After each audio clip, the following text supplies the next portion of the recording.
Muy buenos días, bienvenidos. Ya estamos comenzando el estudio de la palabra de nuestro Dios.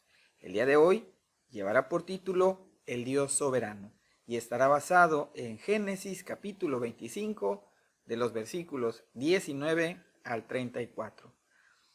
Le pedimos a nuestro Dios que a través de su misericordia nos permita a nosotros asomarnos al trono de su gracia por medio de su Espíritu Santo, quien es el que tiene la facultad de hacernos sensibles al propósito que ya tiene preparado el Señor mediante su palabra desde antes de la fundación de los tiempos. Por eso le suplicamos a este Dios amoroso que su bendición sea sobre toda su creación, que sane nuestra tierra y que bendiga a aquellos que están pasando por alguna necesidad, aquellos que están en un proceso de recuperar su salud, aquellos que están brindando el apoyo a los enfermos y aquellos que también están pasando por cualquier tipo de tribulación, sea que estemos en alguna prueba o lucha, o sea que estemos en paz.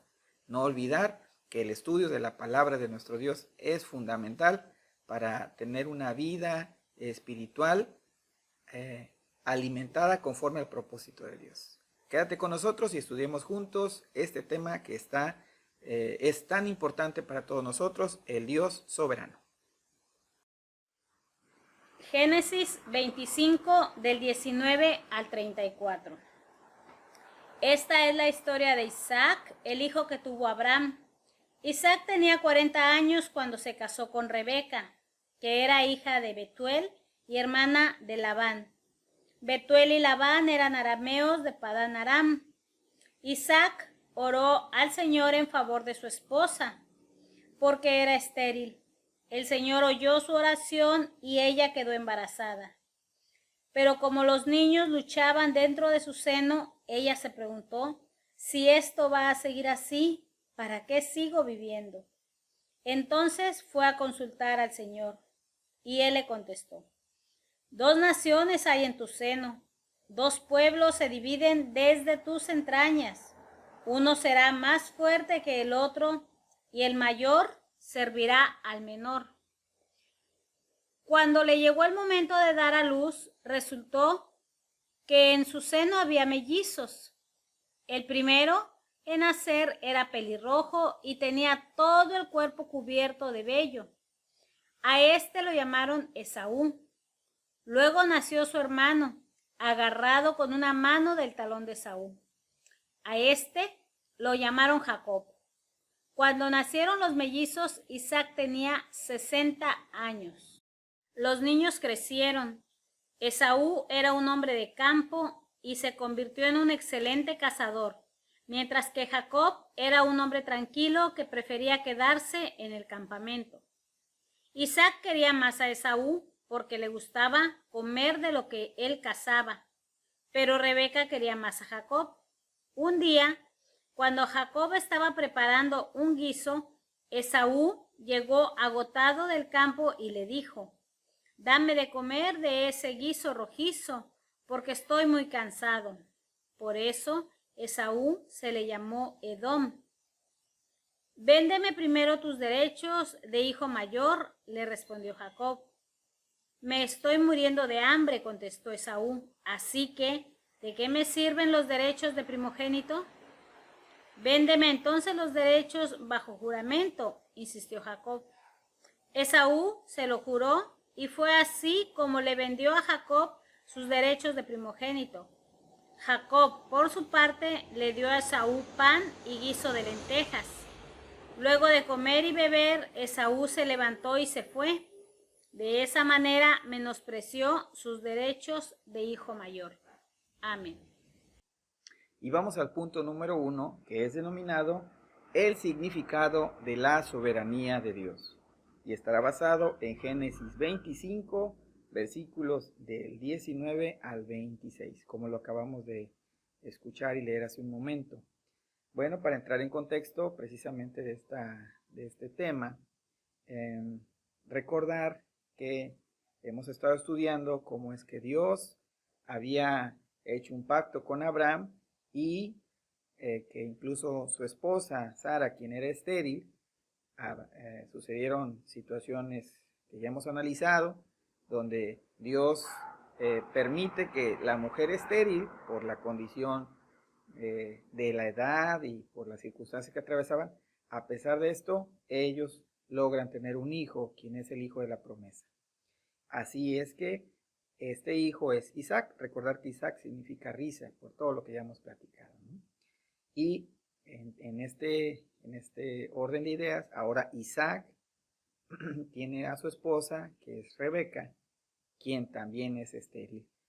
Y hemos visto cómo la soberanía de Dios actúa independientemente de las circunstancias que pudieran ser presentes para nosotros y que son limitantes. Para Dios no hay nada imposible. Por tal razón, también Dios permite que Rebeca pase de ser estéril a ser madre, no solamente de uno, sino de dos hijos. Es en este sentido lo que estamos estudiando hoy. Los hijos de Isaac y Rebeca son precisamente Esaú y es Jacob. Ellos nacieron en el mismo parto. No eran idénticos físicamente y sin embargo ellos nacieron, dice la Biblia que primero nació Esaú y posterior nace Jacob, quien lo venía tomando también en de su extremidad. Por tal motivo, precisamente Rebeca sentía esta situación en su vientre desde antes de nacer y venía esta lucha, ¿no? Hay una situación por la cual está aconteciendo todo esto. Y el punto que estamos viendo en este momento es precisamente acerca del significado de la soberanía de Dios. Hay temas que son complicados para que nosotros los podamos entender, porque estamos acostumbrados a tratar de tomar los asuntos de Dios y colocarlos en una especie de microscopio para que a través de mi experiencia o de mi apreciación entonces tratar de comprender lo que Dios hace o lo que Dios deja de hacer. No obstante, en este estudio y el significado de la soberanía de Dios, que es muy importante para la vida cristiana, es recordar que en primer lugar existe un Dios y este Dios no somos nosotros. Nosotros somos creación de Dios. Eso es lo primero que debemos de tener bien claro.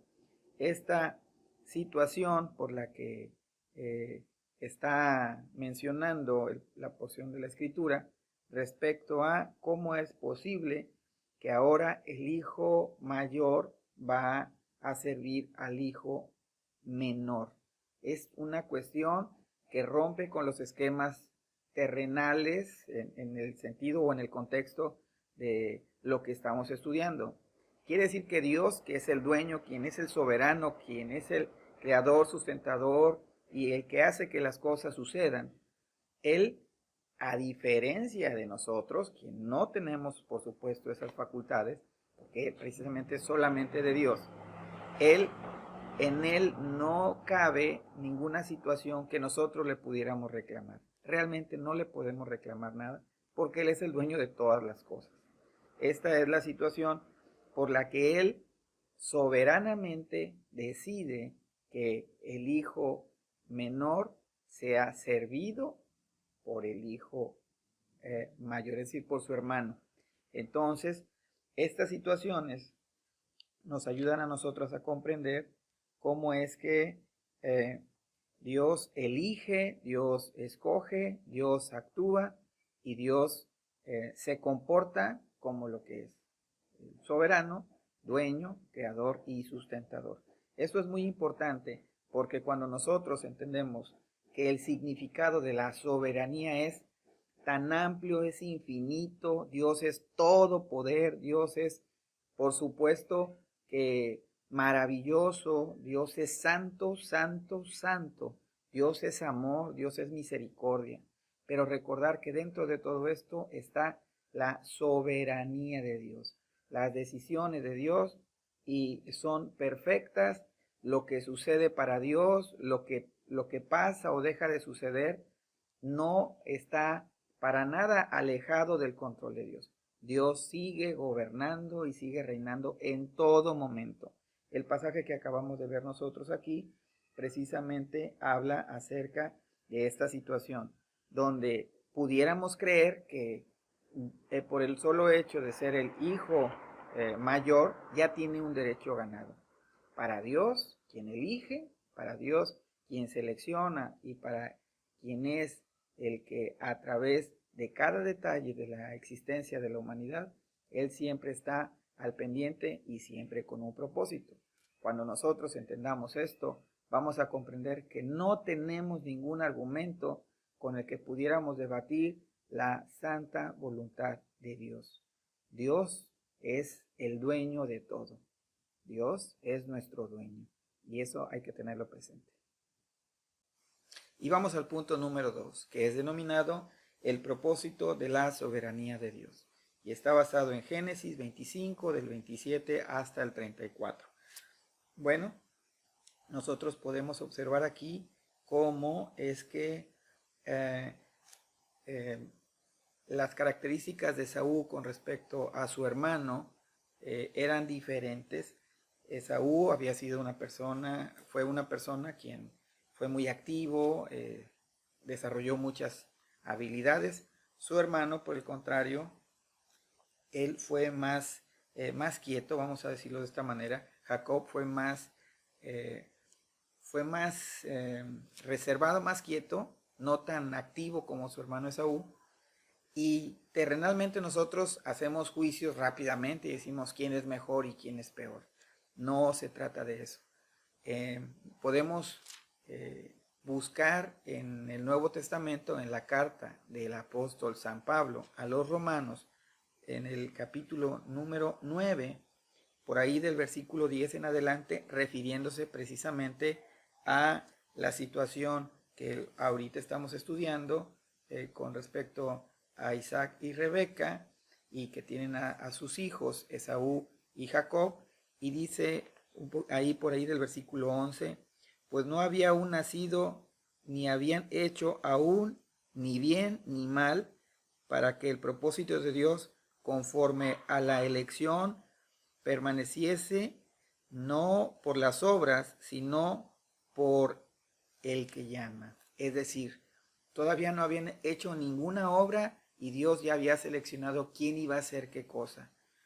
Si revisamos con calma y analizamos la vida de las personas que aparecen en este pasaje bíblico, todos han fallado, todos hemos fallado, incluso que hablar acerca de Jacob, que hay una transformación, no es el tema en este momento, pero el punto es que ni siquiera eran personas o fueron personas ni que hubieran fallado todavía, ni que hubieran hecho cosas buenas todavía, y la soberanía de Dios ya estaba actuando. Es decir, Él ya había decidido, Dios es el que decide a quién va a usar para determinadas cosas.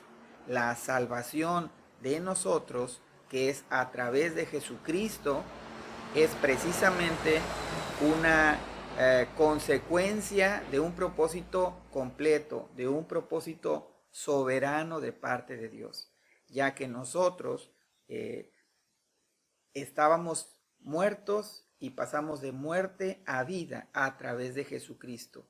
Y la soberanía o el propósito de la soberanía de Dios nos vuelve a sintonizar con este principio universal, básico. Dios es el dueño de todas las cosas.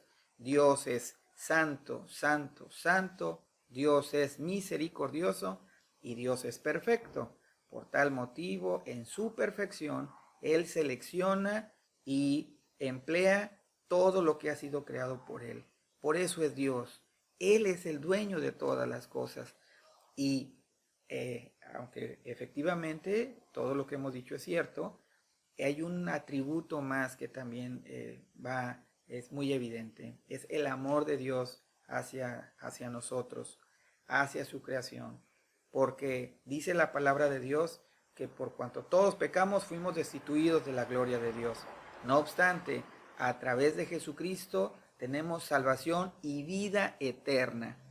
Por tal motivo, vemos que en este linaje que estamos estudiando desde Abraham y ahorita que estamos llegando a Esaú y a su hermano Jacob, vemos cómo no fue a través de las buenas obras ni siquiera de Jacob, sino que fue a través del designio o de la voluntad soberana de Dios, a través de quien iba ahora en la humanidad de Jacob, quien iba a ser transformado, más adelante lo veremos. Él iba a continuar con la promesa que había hecho originalmente a Abraham. Por esta razón es que es tan importante recordar que el llamado Dios lo hace y nosotros escuchamos este llamado. Hay personas que lo escuchan y no entienden absolutamente nada. Sin embargo, a través del amor y la misericordia de Dios trabajando en nuestros corazones por medio de su Espíritu Santo, hoy tú y yo podemos comprender que nosotros no tenemos ningún tipo de situación por la que nos pudiéramos jactar para poder salvarnos, sino que es a través de Dios, a través de la obra y de la sangre derramada de Jesucristo en la cruz del Calvario. Nosotros entonces no tenemos ningún mérito y el propósito de la soberanía de Dios es precisamente manifestar quién Él es el dueño. Hay una definición respecto a la soberanía de Dios y para decirlo en palabras muy sencillas, significa que Dios es el Rey. Significa que Dios es Dios. Por supuesto que Dios es soberano y esta declaración es contundente. Por eso entremos en paz con Dios a través de Jesucristo. Y vamos al punto número 3, que es denominado ¿cómo puedo saber si Dios me ha elegido? Porque hemos hablado entonces acerca de este tema que es difícil de comprender para nosotros, ya que hemos crecido en una humanidad donde los méritos para alcanzar cualquier cosa parecería que es el común denominador en todas las culturas. No obstante, lo que podemos ver aquí respecto a esta elección que Dios hace, quien es soberano, y que tal vez tú y yo de entrada nos suene como que injusto. Por eso el énfasis al principio de hablar de que Dios es justo y Dios es perfecto y Dios no se equivoca. Y lo que Él haga es precisamente su voluntad y Él tiene todas las facultades, precisamente por eso es Dios. ¿Y cómo sabemos entonces si nosotros hemos sido elegidos por Dios? Porque el mensaje está ahí. Porque si tú en este momento escuchas y tanto en tu corazón y con tu boca confiesas que Jesucristo es el Salvador, como lo dice la palabra, entonces nosotros somos salvos por medio de la fe. Y esto no es cuestión de nosotros, pues es un regalo que viene de parte de Dios. Entendemos entonces, por cierto, en Romanos capítulo 9, del versículo 6 en adelante, cómo habla acerca de que la palabra de Dios, por supuesto, no falla y que esta salvación, y cuando originalmente Dios habla a Abraham y dice que en él serán benditas todas las naciones de la tierra, Dios no se equivoca, su palabra no falla, y tan es así que no es solamente aquellas personas que vienen del linaje de Abraham, vamos a decir así, y no solamente aquellas personas que incluso son de la nación de Israel, no solamente ellos, sino que la Biblia menciona claramente que tanto a judíos y no judíos, es decir, gentiles, que a todos ellos, una vez que hemos creído en Jesucristo como nuestro Salvador, entonces tenemos vida eterna. Ahí es donde se cumple. No es una cuestión exclusiva para una determinada cantidad o sección o área de la humanidad. Esto se abrió a todas las naciones a través, por supuesto, cumpliendo la promesa de Dios hacia Abraham, a través del linaje precisamente de Abraham, llegando a Jesucristo. Y es en Jesucristo donde se cumple cabalmente, y dice la Biblia que en Jesucristo, quien es el cumplimiento de la ley de los profetas, se cumplen en Jesús, es a través de su muerte y resurrección, quien nosotros hoy tenemos toda la certeza, toda la confianza y la plena seguridad de que hemos sido elegidos, hemos sido seleccionados y que somos ahora familia de Dios. Somos nación santa, pueblo adquirido por Dios. ¿Y para qué? Pues para que anunciemos las virtudes de aquel que nos sacó o llamó de tinieblas a luz, una luz admirable. Precisamente nosotros que ahora somos llamados hijos de luz. Esa es la situación. Por eso es que nosotros tenemos la convicción plena, total, de que la salvación es por gracia, que la salvación viene de Dios y que Él ha seleccionado a través de la historia y del tiempo y de todas las posibles situaciones que pudieran estar o circunstancias alrededor de todo esto. Dios ha visto, ha escogido y ha ofrecido primeramente a todos. Muchos son los llamados, dice la Biblia, y pocos los escogidos. ¿Y quiénes son los escogidos? Los que nos despojamos de toda la naturaleza que hace o que busca salvarse por sí mismo. La salvación viene de Dios. La salvación es completa. La salvación es absoluta, es maravillosa. Y en esto nosotros debemos descansar. Por tal motivo, la soberanía de Dios no es para espantar. La soberanía de Dios es para sentir un consuelo maravilloso de que Dios en todo momento sigue teniendo el control. Tal vez la circunstancia por la que estés atravesando sea difícil. Tal vez estés pasando por momentos de prueba o de lucha. En medio de esto, también Dios tiene un propósito para ti y para mí. Que la bendición de Dios, que es la que enriquece y no añade tristeza con ella, sea sobre todos nosotros, sea sobre toda su creación y particularmente que nos permita a nosotros seguir maravillándonos de esta salvación tan grande que viene completamente de parte de Dios hacia nosotros. Dios te bendiga y con el favor del Señor nos vemos la próxima.